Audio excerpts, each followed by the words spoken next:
देश के कई इलाके इस वक्त बारिश के कहर से जूझ रहे हैं। केरल की स्थिति सबसे ज्यादा भयावह है। केरल के इडुक्की जिले के राजमला में भूस्खलन के बाद मरने वालों की संख्या 43 तक पहुंच गई। रविवार रात तक मलबे में शवों को निकालने का काम जारी रहा। 6 अगस्त की रात एक पहाड़ के धंसने से 80 लोग मलबे की चपेट में आ गए थे।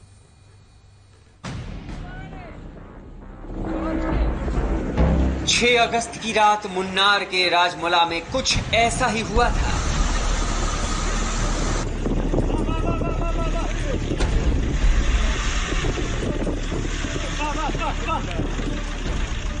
जब भारी बारिश में राजमला की पहाड़ियां धंसने लगी,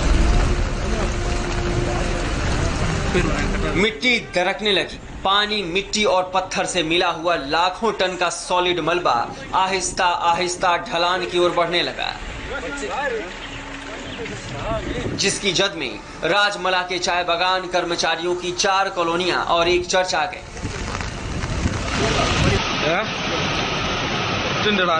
पहाड़ के दरकने की ये तस्वीर 3 दिन पहले की तमिलनाडु के नीलगिरी की है।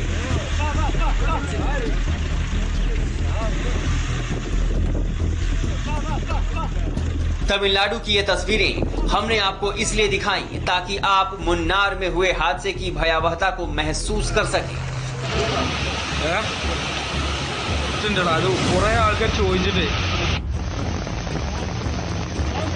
राजमला के निम्मक्कड़ स्टेट के पेटुमुडी डिवीजन में सो रहे 20 परिवारों के घरों पर एक बड़ी पहाड़ी ऐसे ही गिरी।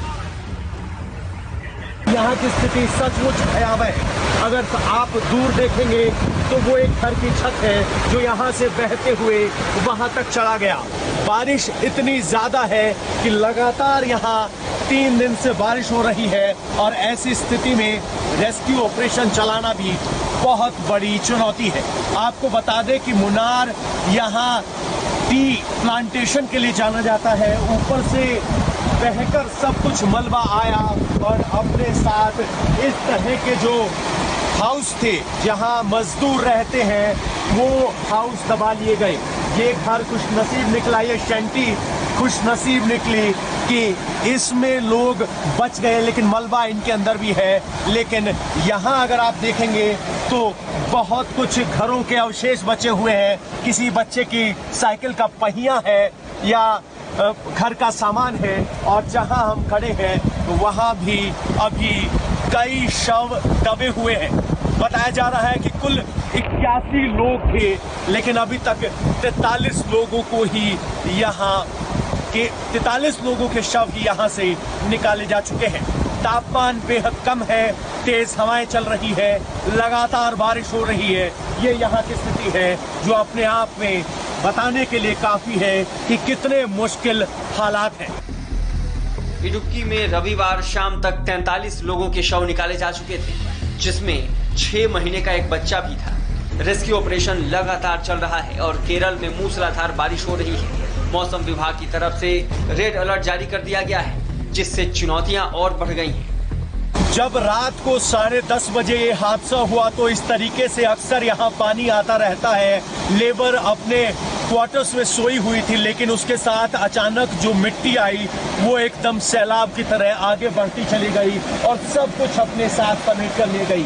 पहाड़ के समतल इलाके में बनी हुई ये क्वार्टर्स थे जो पूरी तरीके से दब गए, और ये सब हुआ रात 10:30 बजे और किसी को बचने का मौका तक नहीं मिला। राजमला के पेट्टीमुड़ी में लैंडस्लाइड आखिर हुआ कैसे, इसे समझने के लिए इन 2 तस्वीरों को देखिए।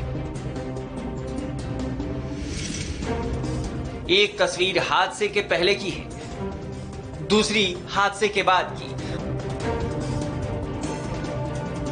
और इसी जगह पर चाय बागान मजदूरों के 4 ब्लॉक्स थे जहां वो परिवार सहित रहते थे। यहीं पर एक छोटा चर्च भी था। 6 अगस्त की रात भारी बारिश से पहाड़ों की अपनी पकड़ कमजोर हुई, जिसके बाद पत्थर, पहाड़ और पानी का मलबा ऊंचाई से नीचे की ओर मलबे की शक्ल में सरकता गया।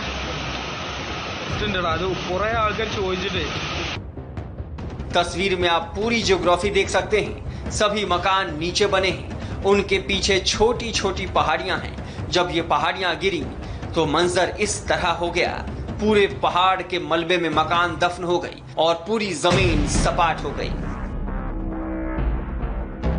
ये 6 तस्वीरें बताने के लिए काफी हैं कि कैसे पूरे दक्षिण भारत में बारिश और बाढ़ ने कहर बरपा रखा है। केरल के 4 जिले तो पूरी तरह जलमग्न हैं। कहीं शहरों में पानी भरा है तो कहीं गांवों में और कहीं घरों के अंदर तक पानी घुस चुका है। कर्नाटक और ओडिशा के हाल भी आप अपनी टीवी स्क्रीन पर देख रहे हैं, लेकिन सबसे खराब हालत केरल के राजमाला की है, जहां लैंडस्लाइड हुआ है। इडुक्की में एनडीआरएफ की 2 टीमें हैं। फायर ब्रिगेड के लोग और स्पेशल ट्रेनिंग लिए हुए 50 लोग रेस्क्यू के काम में लगे हुए हैं। इसके साथ साथ कोट्टायम और त्रिवेंद्रपुर में 27 लोगों की टीम भी राजमला में रेस्क्यू ऑपरेशन के लिए पहुंची है। जोधपुर में एक ही परिवार के 11 लोगों के शव मिलने से हड़कंप मच गया है। ये सभी लोग पाकिस्तान से आए थे और जोधपुर में विस्थापितों के तौर पर रह रहे थे। शुरुआती जांच के बाद ये कयास लगाए जा रहे हैं कि सभी सदस्यों की मौत जहर खाने से हुई है। पुलिस और प्रशासन की ये गाड़ियां जोधपुर के देचू के लोड़ता अचलावता गांव में पहुंची हैं। पूरे इलाके में हड़कंप मचा हुआ है क्योंकि एक साथ 11 लोगों की मौत हो गई है। सभी के शव सुबह पड़े हुए मिले। मरने वाले सभी लोग एक ही परिवार के थे। मृतकों में 2 पुरुष, 4 महिला और 5 बच्चे हैं। कुछ समय पहले पाकिस्तान से जोधपुर आए थे। परिवार के लोग गांव के ट्यूबवेल में काम करते थे। ट्यूबवेल के पास ही झोपड़ी में सभी लोग रहा करते थे। खबर मिलते ही गाड़ियों के काफिले के साथ पुलिस के आला अधिकारी मौके पर पहुंचकर पूरे मामले की छानबीन में लग गए। परिवार का एक सदस्य जीवित पाया गया, लेकिन पुलिस कह रही है कि उसे इतनी बड़ी वारदात के बारे में कुछ पता ही नहीं है। पुलिस अभी केवल इतना बता रही है कि मृतकों के शरीर पर बाहरी चोट के निशान नहीं है। अभी न तो उन्होंने एफआईआर में कुछ मेंशन किया है, क्योंकि अभी पीएम भी बाकी है, पोस्टमार्टम भी बाकी है। प्रथम दृष्टया अभी कुछ भी कहना उचित नहीं रहेगा, लेकिन ऐसा लग रहा है कि जो कोई चोट के निशान बाहरी तौर पर कोई प्रतीत नहीं। सुसाइड भी हो तो जहर लेके किया गया हो या खाने में दिया गया हो, किस तरह का कोई कुछ मिला है? अब क्योंकि मौके की जब पूरी गहनता से जांच होगी उसके बाद ही कुछ बता पाएंगे। संभवतः एक जो इन्होंने बताया है कि कोई जहर की बात जो केवल हमें बता रहे हैं वो वेरीफाई करेंगे। पोस्टमार्टम रिपोर्ट और एफएसएल अपने जब पूरी जांच कर लेंगे उसके बाद ही क्लियर कर पाएंगे। अब पुलिस को पोस्टमार्टम रिपोर्ट का इंतजार है। साथ ही पारिवारिक विवाद के एंगल से भी जांच की जा रही है, लेकिन पुलिस को जल्द ही ये बताना होगा कि पाकिस्तान से हिंदुस्तान में शरण लेने वाले इन 11 लोगों की मौत के पीछे क्या राज है।